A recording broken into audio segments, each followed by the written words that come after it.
How to fix Purrrifiers Cleaning Chaos, Cats and Goofylike co-op game crashing on Steam.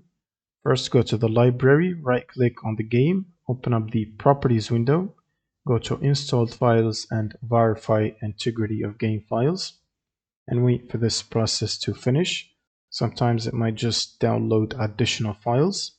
Once this is done, go to the General tab and add the following command to the launch options.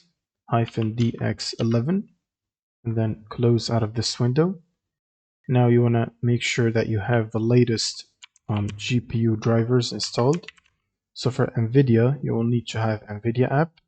Go to the drivers section and then select the game ready driver, check for updates, and make sure to download and install the latest version of the game ready driver. You can also try to manually reinstall it if you have it already installed.